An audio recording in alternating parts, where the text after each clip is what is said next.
Hey guys, this is Tim Janik here with Paths and Healing, and today one of the things that I want to talk about is shin splints. So we have people come in all the time, runners, CrossFit people, just your average Joe guy coming in, and maybe they just start running or start doing CrossFit or something like that, and then their shins start hurting, okay, and they start complaining about shin splints.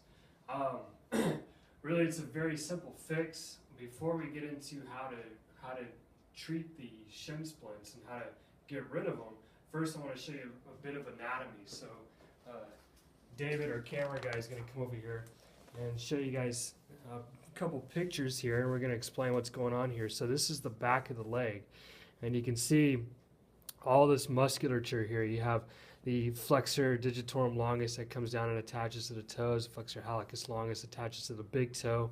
And we have this one right here, this guy, tibialis posterior, which comes all the way down and attaches to the bottom of the arch right there. So if we look on this picture, it's the same picture, but just different muscles. That muscle comes all the way down, comes in, and attaches right there on the bottom of the arch, okay? Since that muscle is on the back of the leg, we want to make sure that we address that muscle. Now here's how that influences shin splints, okay? When you run, you're up on the, usually, you know, you're either doing a heel strike or you're doing a forefoot strike, depending on what you know, how you're running. And what happens is you have about 5 muscles that point the toe like that, okay? And then you have 3 that pull the toe up like this, okay? So you're already out of balance when you, just from the very beginning. So you start running or you start jumping and you do a lot of flexing the toe, okay, pointing the foot. We call that plantar flexion. And very little of what we call dorsiflexion. So what ends up happening is all of this musculature here on the back becomes tight, contracted, and shortened. All right, so ladies, if you spend a lot of time in high heel shoes, then what ends up happening is those muscles get shortened. You go into a running shoe or a flat shoe, and then you have to lengthen those muscles. That creates a problem right there, okay?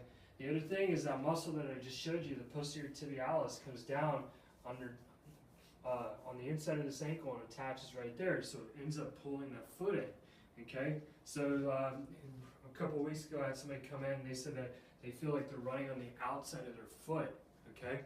That would be the posterior tibialis right there that's tightening that up. So that muscle also points the toe, okay? So we've got that muscle pulling the foot in and pointing the toe. When that muscle tightens up, we have these guys right here that pull the toes out. Remember I talked about that, okay?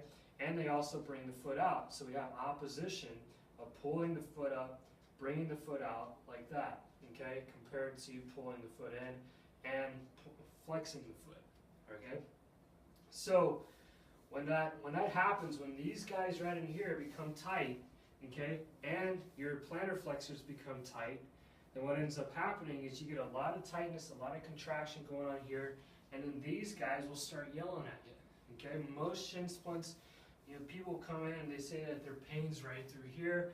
Maybe they have a little bit of tightness there, but most of the time they got tightness through here.